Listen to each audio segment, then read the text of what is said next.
Hi, friends. Hi, everybody. Hello. Hello. Hello. Hi. Welcome in. We're very excited today to be having this wonderful group of panelists here. Welcome to our panel, Streaming After 40, Finding Your People. So, this is going to be a really great conversation about what it's like to be, I'm going to say, older streamer, but I don't believe that that necessarily applies to a whole lot. And we'll get into that, of course, because I think that it's a conversation worth having for sure. So, we want to go ahead and say a big thank you to Gaming Live for having us. Gaming Live, of course, is presented by Healthysexual, which is from Gilead Sciences, and their Community Zone, which is sponsored by Remag, a new place to connect with gamers in your community. So thank you to both of them for helping us and sponsoring us today, making sure that their support, because conversations like this are super, super important. So what I would love to be able to do right now is let my panelists introduce themselves, of course, and then we'll swing back to me and I'll introduce myself at the end. So, Blabarella, would you be so kind as to kick us off? Yeah, hi, I am Blabarella, hot mess, chaotic, bisexual, variety, and makeup streamer. So not quite 40 though. Not good. No, but there's a reason you're on this panel. It's because you have I think you have a really great story that I love hearing about, kind of how you integrate streaming into your life right now. So that's why you're here. So, Brifa. Hi, I am Brifa. I am a variety streamer on here on Twitch. I'm asexual, hot mess also. Hot mess with blob. Yeah, I've been streaming for, just about almost 2 years and loving every minute of it. That's me. I love that. Sophista?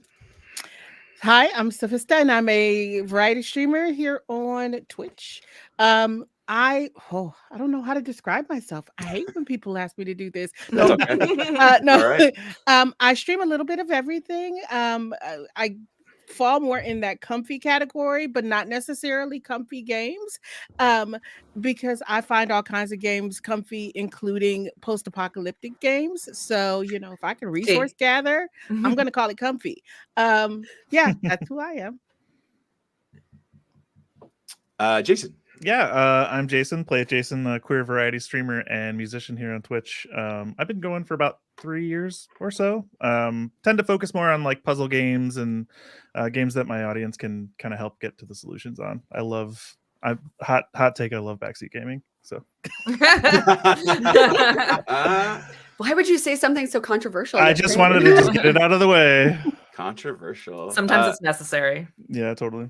Literally, me with most puzzle games. So, Jay Fries. Hey, I'm Jay Fries. I am a retro variety streamer over at jfries.tv. And yeah, I just play a lot of adventure games. I try to play on original hardware. So I've been just slowly collecting a lot of games over 3 years now.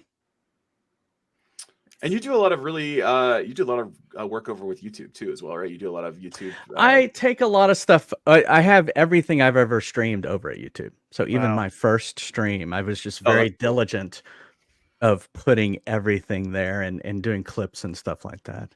And I guess, yeah, and I stream off of my arcade machine back there too. That's kind of unique as well. That's so fun. That's wild.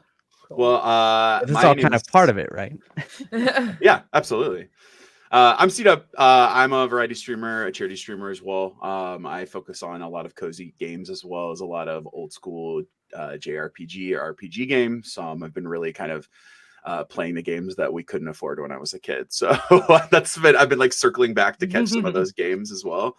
But thank you, everybody. We'll go back through where everybody can kind of find you toward the end of the panel today. But I appreciate you being here today. A lot of people kind of talked about like, oh, I've been streaming for 3 years, or I've been streaming for 1 or 2 years now. I guess my question to you is not so much how long you've been streaming, but if we would just go around the horn kind of in the same order we just did, at what age did you discover streaming and how did you get into it? So I actually didn't know about streaming or Twitch until, what year is this? I think 2021. So it would have been like spring of 2021. And I was like, I don't get it. Like, I don't understand. You know, I was the like oldest sibling. So like for me, I was like, I never wanted to watch my siblings play games. I always wanted to be the one playing games. But I had like another mom friend who started streaming on Twitch, and she introduced me to it. And I was like, well, you know, I'll be a good friend and I'll go support her and like check this out. But still like in my head, I was like, that's weird. Like I felt like very like boomery, like coming into this scenario. Sure. And then I started to like meet more people on the platform through her, and I understood like the community and like what made it so different and what made it so special. So it was literally, I guess, like right before my 37th birthday. I was like, how old am I? My 37th birthday. So just like a couple of years ago, very recent to it and very new. I had no clue what Twitch was until 2021. Wow. So for me, in 2020, the very beginning of 2020, I was thinking I play Sims all the time. Like literally, I have 9,600 hours in that game. Wow. Why don't I play it online for people to watch me? And then, you know, things changed in the world, and you would think it would be a perfect time for me to start. I was 41, so I was already in my 40s. You would think it would be a perfect time. People, you know, were working from home and stuff, but my job got really crazy at that time, so I didn't have the opportunity. I ended up not doing it until 2021, coming back, not finding my people, very much not feeling like I was ready for it. Only lasted a couple weeks. Like it was like my best friend Jer and my mom watching me play Sims, and Jer hates the Sims, so it was like that's like, a friend right there. I've literally, we've been friends for 30 plus years, so he is a friend. But he actually ended up quitting his job to do TikTok after everything that happened with the pandemic, and he's like, we should have something to do together. You should be on Twitch. Let's go back to it. So like didn't come back to it until about a year and a half ago. And so I was I'm 45 now. So would have been 43, I think, when I started. Took a couple years. It was a long journey. Yeah. We got there. This time That's we found the okay. people. This time we found the people. Yeah. Yeah. Okay, so well, I don't know. My streaming journey has been a little different because I started out not streaming games, but actually like it's almost like co-streaming work. And it was about Oh. 20, and it was before streaming was actually a thing.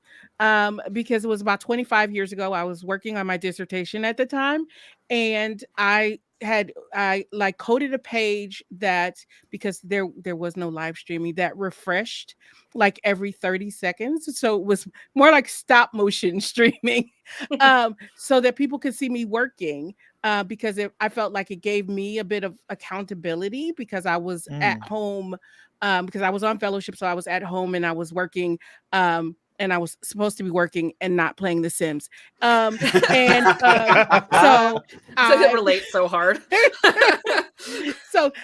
But I always credit The Sims. I should probably send EA a check or something, because that was the one thing that got me through my dissertation, because I was like, if I do so much work, then I get to play The Sims.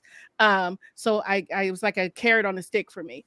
And then when I started streaming games, again, it was before Twitch, but I was doing charity fundraising with a bunch of grad students, and I was like, it was accountability. I was like, we need to show people that we're actually doing what we said we were going to do in terms of having a 24-hour stream. So we like aimed the cameras on laptops at TV screens. And used a service that wasn't meant for live streaming games to like show people that we were actually playing games for 24 hours for their money. And then I started streaming on Twitch once it switched over from Justin TV, and then I went to Beam/Mixer, and I was partnered over there until they shut down, and then I came back over here. So yeah, I've had a kind of circuitous journey in terms of streaming. Wow. That's awesome though. Like I think that's really cool that you've kind of been there through what I would consider like at least the first lifetime of Twitch, right? Like that's from the switch over into this like bigger thing, because right now I think we're like starting to shift into whatever like the second phase is of Twitch, where they're like working out the kinks, the teen years, if you will. So Yeah, for me, I definitely watch streams every once in a while. Back when it was Justin TV, more so when it became Twitch, but I never really understood it. Kind of like Blabberella, I was like, I don't really understand why would somebody want to watch somebody else play video games? And chat was always moving so fast because the people that you would know to watch were like huge streamers at the time, and so like I didn't really get it until after the pandemic hit, and I had been writing songs with a band for a while, and like all that completely stopped because there was no going anywhere else, and I needed an outlet for my creativity. I'm ADHD, and my hobby is learning a hobby. Like the things I like to do are just learn and get really into something. So I started streaming just kind of on a whim to fill that time, to have an outlet, and got really into it. So I've been streaming myself since very early 2020. I was like 38, I think, when I started. Yeah. I find it really oh, go ahead. No, go ahead. I find it really rewarding. Like Yeah. the sense of community is what keeps me going, for sure. Yeah, I totally agree. Yeah, I have a very similar story in that it started during the pandemic, you know, all locked in, nothing else to do. And I was actually hosting just kind of chats on Zoom with friends. And that's kind of actually, I met my husband on Google Plus Hangouts, if you remember that, back in 2012. Wow. And it was kind of a similar thing. Hey, let's get some bears together and talk and just hang out together.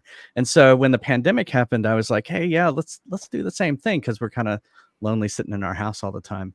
And a friend just said, hey, you know, you're so into video games. And I don't know if he was saying, and you like to talk. I don't know if that was really part of it, but he said, you should check out Twitch. And when I did that, I was like, I don't know, what is this? And well, I guess I kind of knew about it, but I didn't understand it. Just the same thing. And so the way I explain it to coworkers and people of our generation is that I would say, like, well, you remember when you were a kid and you just go over to a friend's house and play the Atari or NES or whatever and just hang out with your friends? But maybe there was only one controller and one person was playing and everyone was just hanging out and talking. That's Twitch. That's Twitch right there. And so, yeah. And so I've just enjoyed it. When I explained it to my parents, they were like, of course you're doing that, because they kind of watched me grow up with video games and always thought I was going to be a game show host. And so they were just like not surprised that I was doing this. So I could see that. I could absolutely see that. Game show host. Yeah, same. I discovered Twitch in the same way as I was once negatively called a COVID streamer when I first started and told to get more experience. But Twitch was a place that I kind of discovered randomly in just trying to find community outside of the house during COVID, and also became kind of a place where I started meeting people in a different way than everybody else has got like a fun story. Mine was kind of divorce related, where I was like using it as like a way to like seek other things outside of like what was pretty toxic at the time. And so, a lot of people can say things like, oh, Twitch saved my life, or Twitch did this, that, and the other. But there is some, I do think there is some element to being able to connect with people outside of my friend groups and things like that, where I could kind of just restart in a lot of different ways and create kind of a new identity, and not necessarily reinvent myself, but just be like, okay, well, if we take this negativity out of here, what is it like to be in a space where we can share our authenticity? And I think that Twitch has been really great for that. So I discovered it at 39, I guess. I turned 40 during it. I'm 41 now, I'll be 42 next month. So I feel like I'm kind of like shifting into this realm of what's next, or like how do I keep this like engine kind of fueled, right? Because there's so many other things in the world, I'm sure you all feel the same way, that are now back to quote unquote normal, right? So like how are we integrating those kinds of pieces back into our lives, and how do we work through that? I was kind of trying to do some research before we got into here, and I was looking kind of at Twitch statistics, and I thought it was really interesting last year. it was like about 67.5, nearly 68% of all of the Twitch users are somewhere between the ages of 18 and 34, right? So Twitch obviously runs younger, right? Like it tends to run younger audiences. Our audience, I would say that probably the average age of my audience is maybe late 20s, early 30s in that regard. And so I never really, I guess I don't ever really like try to think of myself as like old in that regard, but I do have to kind of think about how do I connect and how do I create content that maybe like feeds into audiences like that. And, how does that kind of come around for me? I get called dad a lot, but I don't have kids. So like, I'm just trying to figure out like, what does that mean? Right. So I think my question I want to kind of ask everybody now, and feel free, we don't have to go in the same order again. Feel free to speak up as you want, but how does age play into how you create content, right? Like as somebody that is going to be 42 next month, I decided I didn't want to play games just because they're popular, right? Like I wanted to play games I enjoyed, right? And that's doesn't feel profound, but for me, it like feels really empowering to say that. So, how does your age or like your experience apply to your content? One thing I was going to say is like I usually try to call myself a first generation gamer. So I like to kind of like say, because like I remember growing up with video games too, but like before us, there really wasn't that, right? Mm-hmm. And so in a way, it's kind of educational for our community and like introducing older video games or just what it was like being the first generation to grow up with video games. I kind of like to think of it as in that aspect.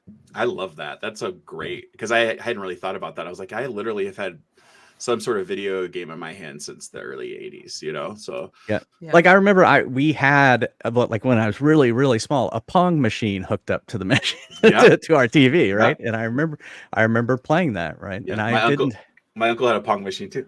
So. Yeah. I want to piggyback on that because I too am a first generation gamer. I'm going to use that. Yeah. They really said, "Do not recite the old magic to me," for I was there. Exactly. And it's interesting, right? Because like I said, I'm a first generation gamer too. And it is very educational, and it's weird because I'm also an educator, right? I teach game design and game studies. So, and when I start to think about like how I kind of worked in that space and moved through that space, seasoned, and how I kind of moved through that space, my community is kind of strange because when I was on Mixer and for a while on Twitch, she doesn't do it much anymore because she's a teenager and she has other things to do. Is I streamed on Saturday mornings with she was like 8 at the time, and with my daughter. So I have a very I have a more mature community that kind of skews towards the 30s and 40s and over. But then I also have a very young part of my community that was always there on Saturday mornings for streams with me and my kiddo. So for example, I had one community member who I met on Saturday morning when he was in elementary school, like my kid. And he recently popped into chat in like this summer to tell me that he had graduated from high school. Oh, that's really sweet. So, so I have folks that skew toward the very young side because of like my early morning streams with my kiddo, and then folks that are more mature like myself. But my streams generally run I say family friendly adjacent, and I've always done that because I used to stream with my kid, so I knew I had younger folks who were a part of my audience, and I always wanted to be a stream that my daughter would be able to watch. Sort of on the same token, I'm lucky that the audience that I've attracted is around my age. They're usually on the high end. Like if they're in their 20s, they're in the 28, 29 range, but up to and then even past me. And I also stream with a family member pretty often. I stream with my mom, Deb, who's in her mid 60s. And so that adds that kind of layer to it. Who's amazing, by the way. Yeah, Just Deb say is that. like the most supportive person. Could stream on their own and be amazing. She would be great. I honestly think a lot of people still show up for me just because she's there. But probably the way that my age relates to my content is that I look at my stream as a sort of as an episode of television in a way, and I think a lot of younger streamers kind of just go live and they're just vibing and doing whatever they want to do. But I've got like, all right, we're playing guess the game, and then we're doing the tier list, and then we're like, I've got it all in a structured, like it's always 4 hours, it's always this time of week, you know, like I try to make sure it's always at the same time so people can kind of know what to expect. And I think older viewers tend to like knowing the structure more than younger viewers, and I don't know, it just seems to work out better for me. Yeah, I like that structure too. I think that does come with age, wanting to have that sort of structure that you can control a little bit. So I'm with Jason on that. But I'm also with C-Dub on the fact that I do feel like at a certain point in your life, when you hit 40, you care a lot less what other people think of you and what kind of games you are playing. So I will play whatever I want, and I will play the fool as well because I don't care. If that makes, I mean, I care, but you know what I mean? Like, You don't care what other people are thinking of exactly. you. Like, I feel like when you're playing something that you want to play, that comes through the screen, right? Yes, exactly. And you're more yourself, and you know, you're going to attract the people that, you know, are more like you or that make sense in your community. So, I mean, that's, I feel what I feel how it's affected my time on Twitch. I'm like, how do I attract people that are more like me? Because my chat has somehow ended up being like a bathhouse. It's Grindr. It's the best. It's all of these, you know, like bottoms in their 20s. I'm like, so tell me that. No, but it's interesting how it evolved and how it's come along, and like the community feel that's been created. And it was an unexpected community for me because I came into it, I was like, I don't really know what my place is or like where I'm going to fit in or like who my people are going to be, and like seeing it develop over time, and like it became a very surprising place to me, my own stream. But I still feel like, oddly enough, it is a reflection of me, even if it seems like it may not be. You've got like mom with 2 kids who's like knocking on the door of 40, who like is also like the filthiest person on the planet. So But one thing I think you do a really great job of is you have a defined boundary about that space, right? Like the space in the walls of your room right now is where you are hanging out, and you can talk about whatever you want, and you can, you know, open up whatever, but that bathhouse is only within that pink border there. Do you know what I mean? Like it really is. And like I keep my personal, and I would never say that I'm not myself, because I'm very myself when I'm on stream, but like I've definitely like compartmentalized a lot of my life, where it's like my family is very separate from my stream and my kids. I keep all of that very private, so I have like something that I can like retreat to off of Twitch, off of the online space. I've kept a lot of my personal life very private. I mean, people know that I'm married and I have kids. And then, you know, I get to be this other side of myself that I don't get to be a lot of the time when I'm like driving kids around to activities and like being a mom and being responsible, that I get to kind of unleash this like inner child side and like my more playful side, and the person that's always loved video games and just kind of like being silly and like letting loose in a different way. So I just always really respect that you talk about it very like what you have going on, like picking up kids, this, that, and the other, right? And that's it. Like we don't go into it. There's not a ton of detail. Do you know what I mean? Like nobody, and like your community respects that boundary super well because you established the boundary. Like, and it's like I've always said like I choose to be an internet clown. Nobody else in my family does, and nobody else chooses to be an internet clown. That's just my personal choice. So and also like, you know, with my kids, like I talked a lot about you know, because people obviously there's like a natural curiosity, especially like when you're developing community and like forming bonds with your community, and like your community forms a bond back with you, that there's natural curiosity in who people are. And I've always said that like my kids like can't consent to me revealing stuff or like their images or anything like that. So like I can't, I'm unwilling to make that choice for them because I know the consequences of the internet.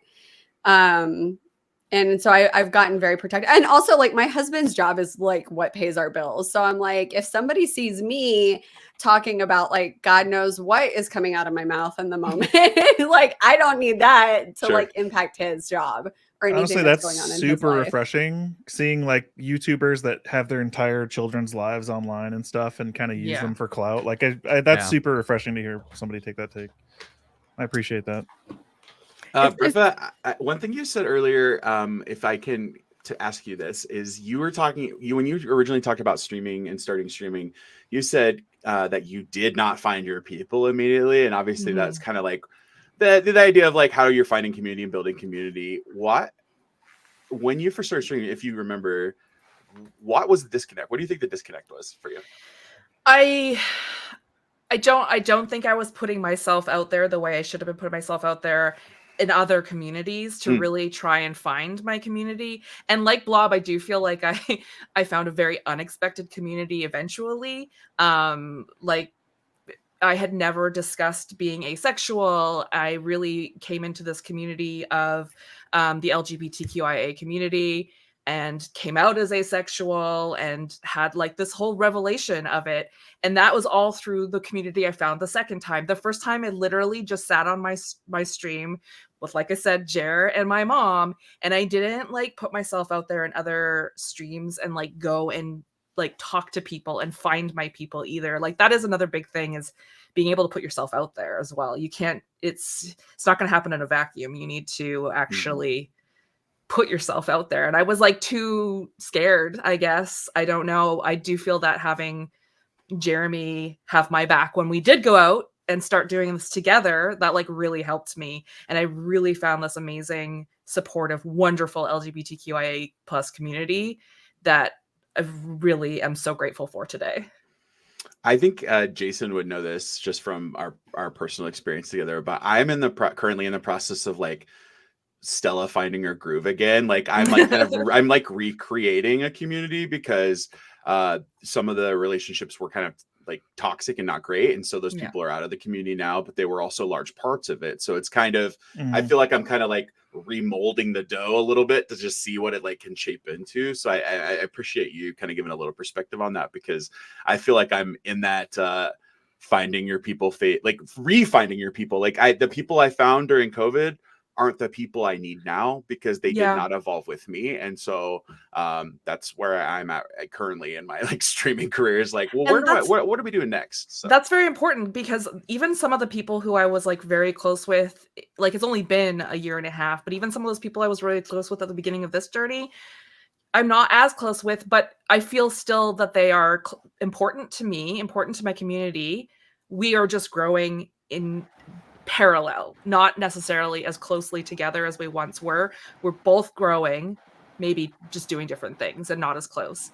So there's that evolution of your community as well. So you'll get new people in, the people that you thought like you were always going to be every day with them, you know, you're still friends, you still love each other, you just are growing differently, and that's fine too. It doesn't mean anything's bad or wrong with your relationship either. So it's something very new to try and navigate as parasocial relationships when you have never had such a thing in your life. To come into it and try and navigate it is obviously also very challenging.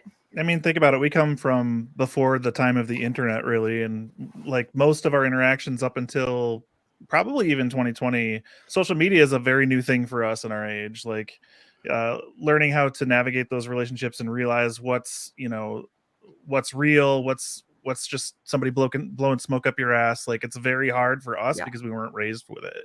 Like our social norms and mores, like those are things that are hard packed into us, and it's really hard to separate that stuff. I know I've had issues with it before too, and like C-Dub, like you learn, you get a little bit better at it, and you can compartmentalize. But yeah, it gets really hard.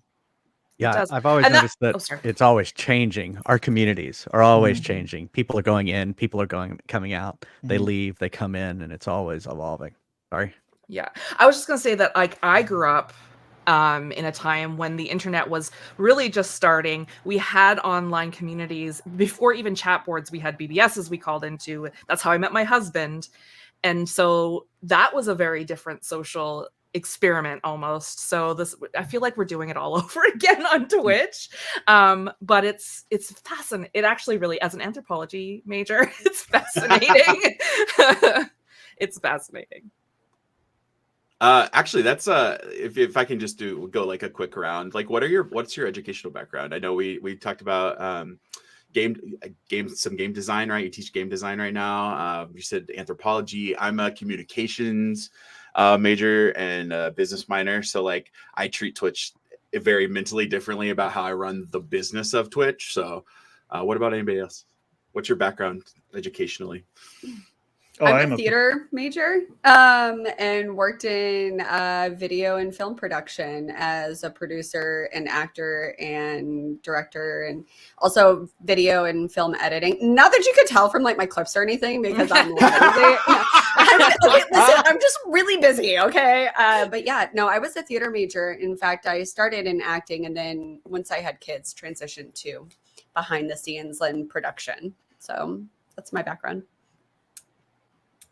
I was gonna say I'm a professional dropout. I had some issues when I came out in high school, which is a totally different panel. But I did end up going to college for a couple of years. Yeah, really. I did end up going to college for a couple of years, and that was to study game design. But I actually work as a senior software engineer, so I'm pretty self-taught when it comes to a lot of things. Like I said, I love to pick up hobbies and just learn everything I can about them, and that's kind of how I've gotten to where I'm at. I have a computer science degree, so I'm an engineer, or I was an engineer. I'm not a software engineer during the day, but and I brought that to my. In fact, Play It Jason was kind of an inspiration because of the music he brings to his channel, and I was like, well, I don't have musical talent, but I have engineering talent, and so I made a game I have a game in my channel as well that I made, and so that's how I bring those skills to my channel as well. That's awesome. I every time I see that you're posting clips about, or like when you have posted stuff online, I really get a kick out of that, like designing a game of your own. I think that's really cool. It's cool too, because the chat has given me input along the way, and we're building it as we go. Like it's coming up on 1 year that since I first started playing it, and looking back at those videos of how far it's come in just a year, it's amazing. That's awesome. That kind of background talk really kind of leads me into one of the like final kind of questions that we would talk about here as we head toward the end of our time together. But we all come from a wealth of different experience, obviously just from having lived as long as we have lived the life we had, right? And God, I hate to say it like that, but I am trying to make sure that we are so much we don't talk about age in our channels, right? Because Twitch is so weird about like, I totally do. You know what I mean? I do a bit. Yeah. And so like I want to make sure that we talk about it in the right ways, of course, because it's totally fine to be an older streamer.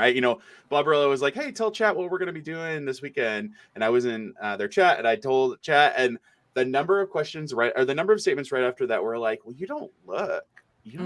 Honestly, and I was like, I get that all the time. Whenever somebody says you don't look that old, it is the most backhanded, like backhanded compliment. Yeah.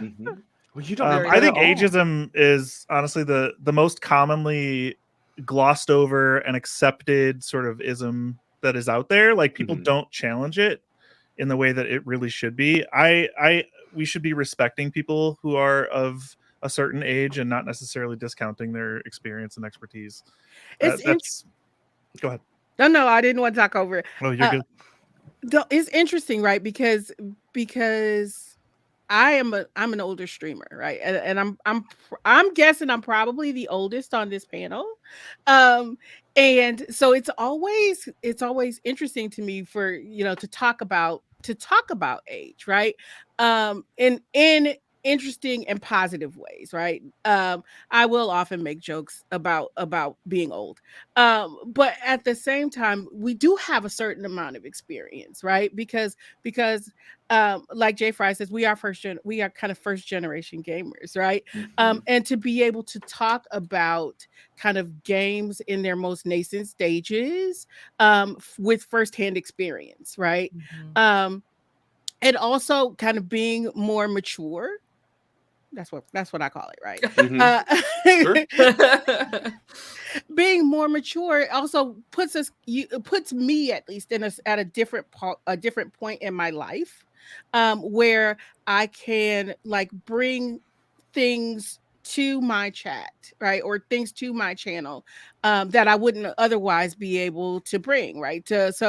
Um Things that we do, like to talk about game design, to talk about games analytically, to look at things politically and talk about things historically, right?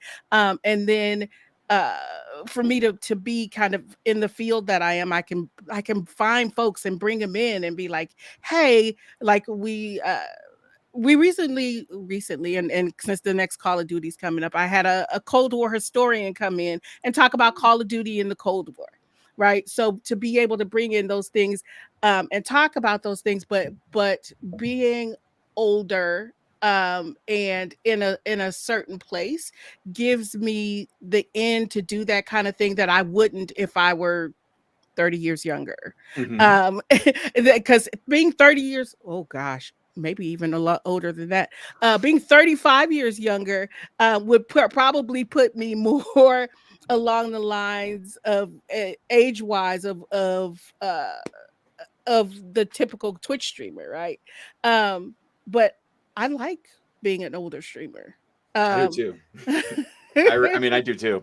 So, Yeah. I think like for me, because I'm feel so much more like settled and secure in my life, it's a lot harder to like rattle me or Mhm. like shake me in a lot of ways. And I can kind of like ride a lot of like the ups and downs of streaming, or like the challenges that come with streaming, and like the handling all of the different personalities and like conflicts. I mean, it happens, like Mhm. as much as you try and create a good environment, there's going to be conflict, there's going to be issues that arrive. And, I'm thankful coming into this with so much life experience that I can very quickly deal with, and then move on from without it like breaking me or becoming too difficult. And it's interesting though, because like I did debate, like at the beginning of streaming, I was like, do I tell people how old I am?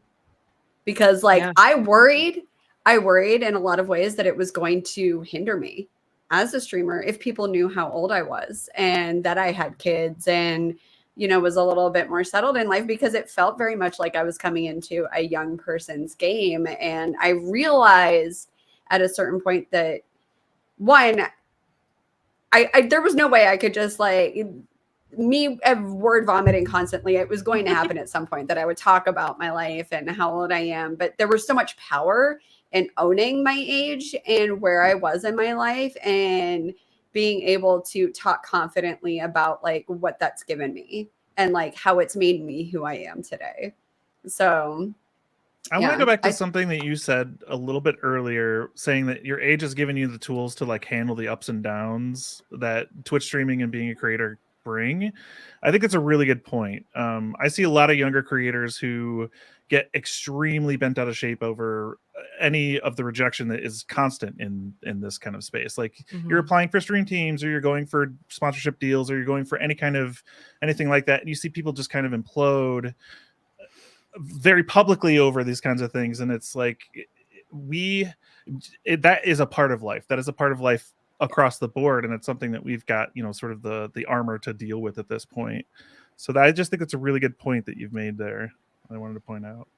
I will say this too. One of the things whenever I apply for opportunities, like sponsorships or connecting with other brands, one of the things that I always really try to make sure I put in that application is the other stuff, right? About because I think that the job experience, the education experience, things like that, you know, aren't, you know, AC, like they're not like your average viewer count, or you're not, you know, they're not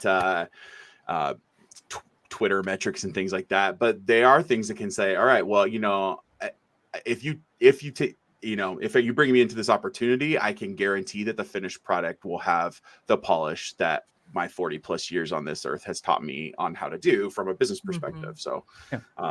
I It's think not that's all about super numbers, right? Yeah, Right. Not Yep. all about numbers. No. Right. C-Dub, we need Exactly. more folks that understand that, right? Working with these sponsorship opportunities, right? Because yeah, I have like sponsored stuff and do sponsored activations, and I always explain to folks, I'm like, yeah, I have an older community. I am more mature. I have, you know, I have folks who can afford to buy your product. Right. But we need people to understand that, because ageism Yeah. is still very much a thing. So we still do get locked out of a lot of sponsorship opportunities because people don't view us as being part of the gaming demographic, Mhm. right? Yeah, they So- see like our age as not being marketable. Exactly. And like you feel written out of the conversation entirely. And it's like, but what you're not seeing is that I understand like how things work, and like I have experience. I treat this like a business. I treat this like a job, which, you know, doesn't always happen with people who are younger. They're like, oh, this is fun and a hobby. And it is a fun job, but it's a job and it's a business at the end of the day. Mhm. I'm so sorry I cut you off, Sophia. I'm sorry. No, you're fine. Yeah. And that's, you know, in that vein, it's one of those things that that will personally like really like gets me fired up sometimes. It's when people especially younger streamers discredit what they're doing in terms of just like, yeah, we're just hanging out here, we're just doing that and the other. I was like, sure. I mean, you can on a surface level, you could think about it like that, but like take pride in what you're building and what you've built brand wise, because there's a lot of power in just being able to own your personal experience and building that, right? Like there's, you know, in any kind of shape, no matter how long you've been streaming. And so I always try to be like, no, like it is okay to remember that once you become like a Twitch affiliate, once you become a Twitch partner, you have signed a specific contract that entered you into a business relationship that like we can talk about it in that way and not have to feel weird about talking about it like that. It doesn't always have to be just video games and hangouts, right? We can talk about it's it hard work. professionally. Yeah. Like it's Yes. hard work. There's you can't just say, oh, it's just chill. Like, I mean, it is hard work to do this. Like there's the streaming portion of it. There's a lot of stuff that streamers are doing beyond that. It's just hard work. So it's not just for everybody, just I'm coming on here and chilling and streaming and whatever, but it is hard work. Yeah. Well, I appreciate you all so much for being here and talking about things today. 45 minutes has flown by, literally flown by. Yes. No, I can't believe it. I'm just getting Really going. good. And yet also barely scratching the surface. So my final ask as we kind of go back around is I would love for you, one, to let us know kind of what your next thing is or where we can find you, but two, maybe just one little final piece of advice you might give to streamers in our age group or streamers that might even be starting now in our similar age group about what you would recommend for them to find their people. So I guess I'll go first. Blobberella, hotness, chaotic, bisexual variety, and makeup streamer. You can find me at twitch.tv/Blobberella. I'm very good at talking, clearly. I would say get used. Own who you are and get used to being comfortable being a rarity in this space and like take ownership of it, because there's so much value in what you bring to the table. Even if people are going to make jokes about it, try not to let that like get to you or like bring you down, or, you know, sometimes I'm like, yeah, haha, another blob is the crypt keeper joke, you know, like got me there, you know. So learn to roll with it and understand that there's like so much value in being an older content creator. You have so much that you bring to the table. Your perspective is unique and you know, well seasoned, very flavored, you know. Yes. Seasoned. Love that. Well, I panicked when I was trying to explain who I was earlier and just copied Blob. I will say, I am a variety streamer here on Twitch. I do like a lot of cozy games as well, a lot of Sims, a lot of Stardew. I also have a podcast every second Sunday with somebody in the chat named Ostentation. We do Would the Gays Lie to You, and we feature queer content creators on that podcast. And there may be somebody that you know that may be coming up on this podcast someday soon. Don't know who that could be. But I'm on Britva_gay or twitch.tv/Britva_games. I'm also on YouTube, TikTok, all the places, doing all the things full time now. So that's me. So I'm Sophista, and I am a variety streamer of the comfy variety, not necessarily comfy games, but just a comfy vibe. I also have a podcast called Not Your Mama's Gamer that's been going for almost 12 years now. Oh, So if you're looking at looking for conversations that bridge kind of gamers, developers, content creators, game scholars, etc., in some really fun and interesting ways, Not Your Mama's Gamer is the place to check out.